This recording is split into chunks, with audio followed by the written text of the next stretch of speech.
Entrepreneurship is a journey and one of the hardest jobs in the world. That's why if you want to be a successful entrepreneur, you must master the art of organization, productivity, and time management to keep you motivated. This is where the organizedpreneur comes in.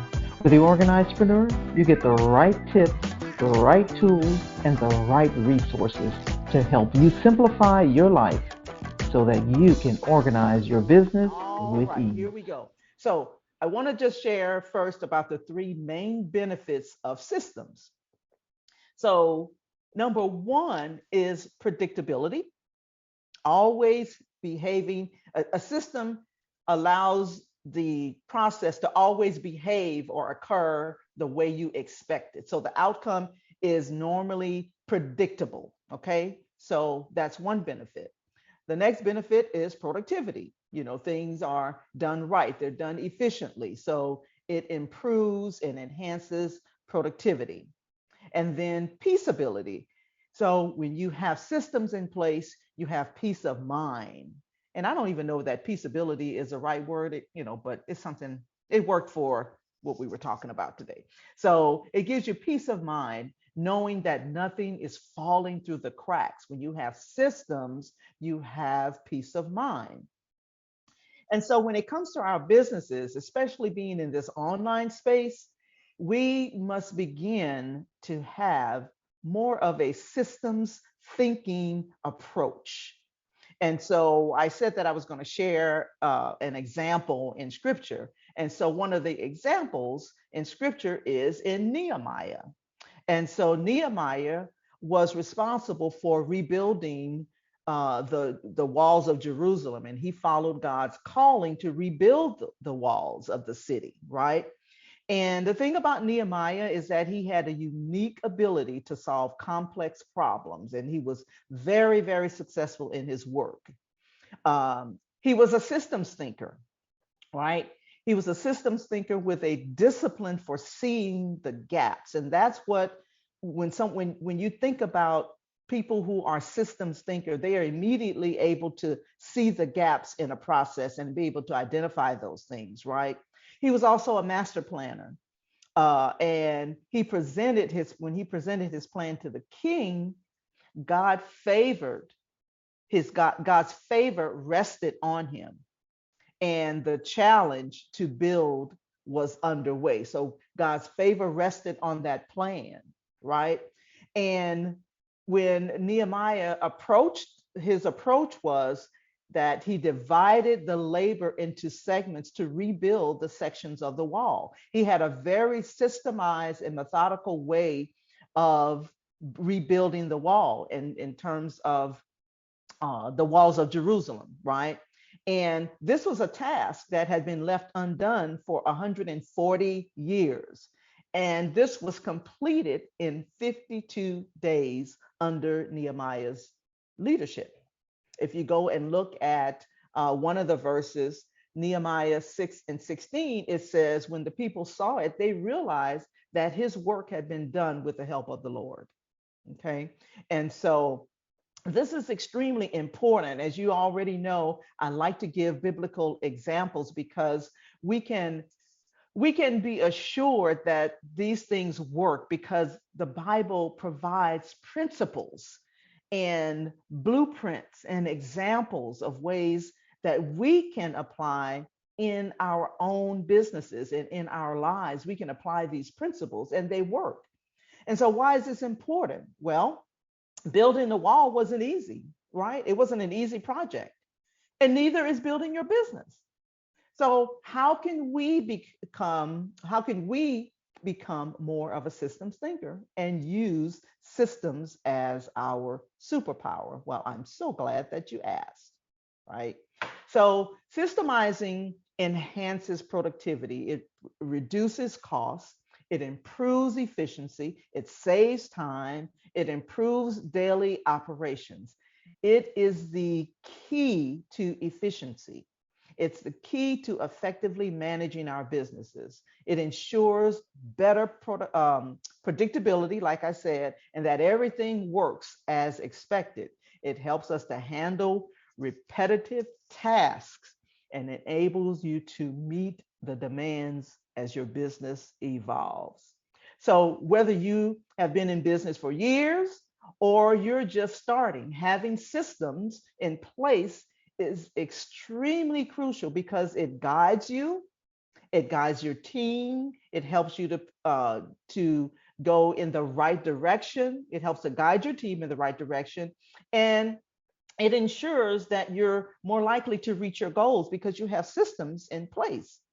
So, having said that, I wanted to give you a practical step to start to systemize your business. So, hopefully, you got your pens and paper ready, because this simple process, I'm actually going to give you one because we only have time for one. I have 7 steps, but we're not going to be able to cover all 7 in today's session. So I want to give you a simple step to systemize your business for future growth, better management of your day-to-day processes.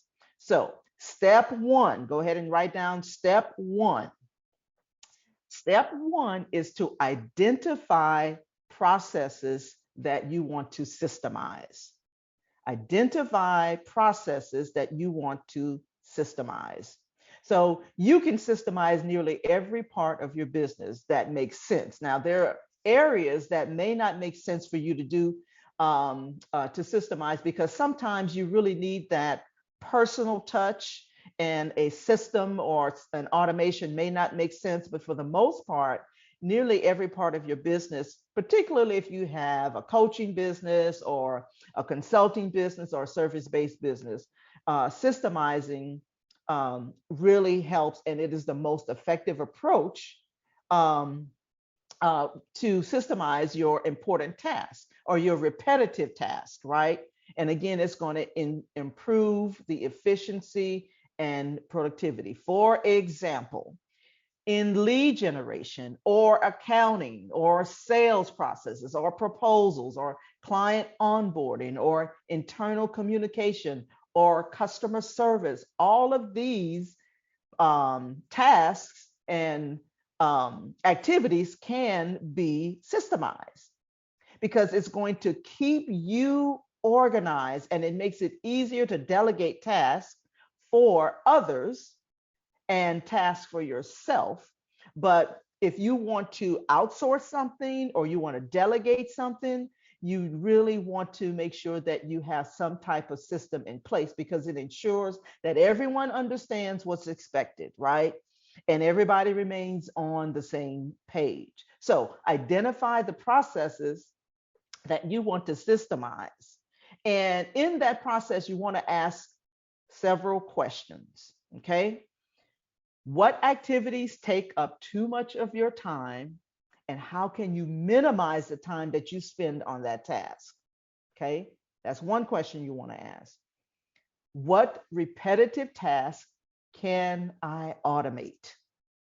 What repetitive tasks can I automate? Like your calendar process, right? What sort of work can I outsource or delegate? What jobs can I manage more efficiently with an app or a platform or a program, right?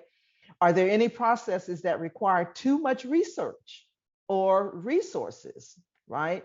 So you want to ask yourself these questions when you are identifying the process to systemize and develop some type of system for your activities.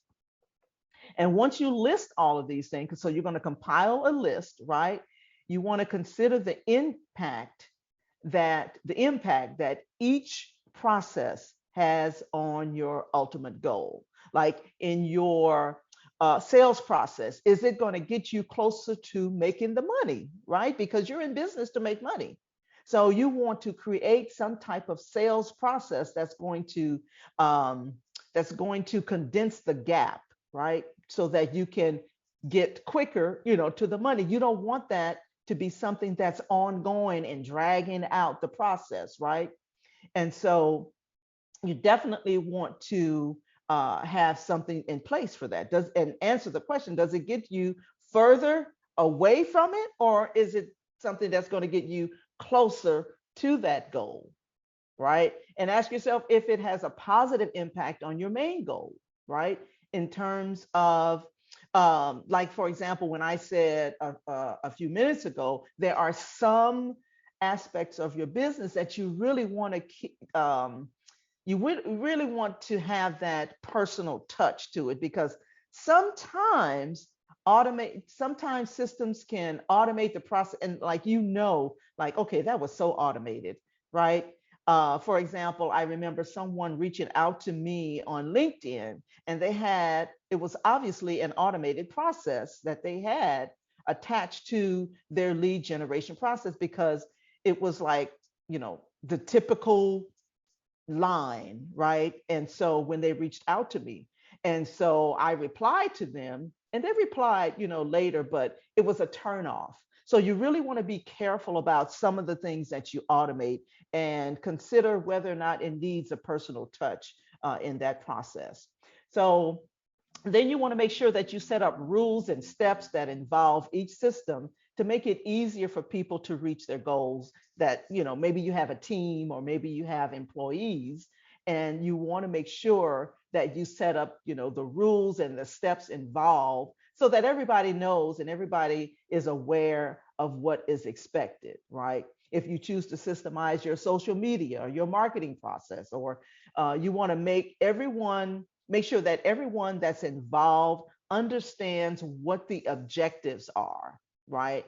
And they're able to take the necessary steps. So you don't want, if you have, a, social media person that's working, for you, or maybe you have that process outsourced or something, you want to make sure that they understand, um, the objectives, right? That maybe there's a call to action. If they may have a post out there, or you may have a post out there, or they may be scheduling your post with no call to action. Well, they need to know that when they schedule a post, there needs to be a call to action attached to it. So you want to make sure that the objectives are clear, and everyone understands what they're doing and what the goal of that particular system is all about, right?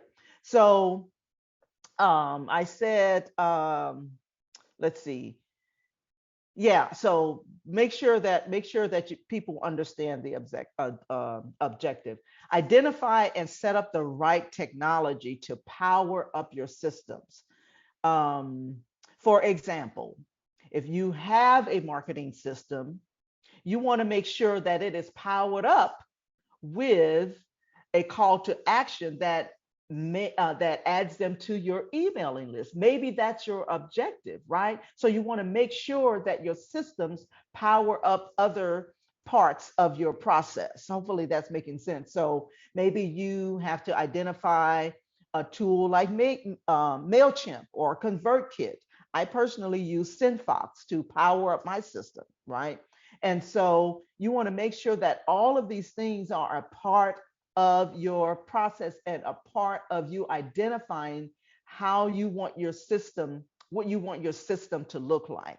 Okay. So, and then even if you are looking at a way to systemize your accounting process, right? What are the platforms? What are the processes? What are the call to action? What are the things that you want involved in that entire process? Maybe you use Wave, or maybe you use QuickBooks or something like that. So you want to be able to identify all of the processes and the things that you need to systemize your system, to systemize your process, right? And I know I'm using systemize and systems a whole lot, but I think you get the point in this. And so it really is essential that you have these systems in place. And again, whether you're starting out, and let me say something about that too, because sometimes when you're first launching your business, you may not know all of the systems or the processes that you need, because you haven't used them yet. You don't even know what steps you want the person to take, if you are onboarding someone. So you want to, well, let me just say, one of the things that I do when I am starting or launching something new, I will do it manually first before I create the system. But I do identify what I want, the platforms that I want, and what I want it to look like. But I will do it manually first just to make sure that it looks like I want it to look, because I may need to, tweak some things and things like that. But because I haven't had anyone to go through that process, I will do it manually first. So yeah, so that's it. So we're going to actually stop right there. And I'm going to yield the mic over to Coach Dorothy for more comments and discussions and takeaways from today's topic. I don't like to be too long because I don't want to overwhelm people with this information, because when it comes to systems, it can be overwhelming if you are especially, like I said, in this online space. There are so many platforms, there are so many apps, and as soon as you get one thing done, there's something new out there. And as a matter of fact, Key and I were talking about it, I think a few days ago. We were talking about how we love systems and how we love processes and how we love apps and how we are addicted to those things because we have to actually manage that. Because if we're not careful, we'll be going from app to platform, and so we have to be definitely careful, about that. And just make sure that it is something that is applicable in your business, and it gets you the results that you want in your business. But also don't forget about those personal touches that's necessary, and that it doesn't come off so automated that you can't even touch the person.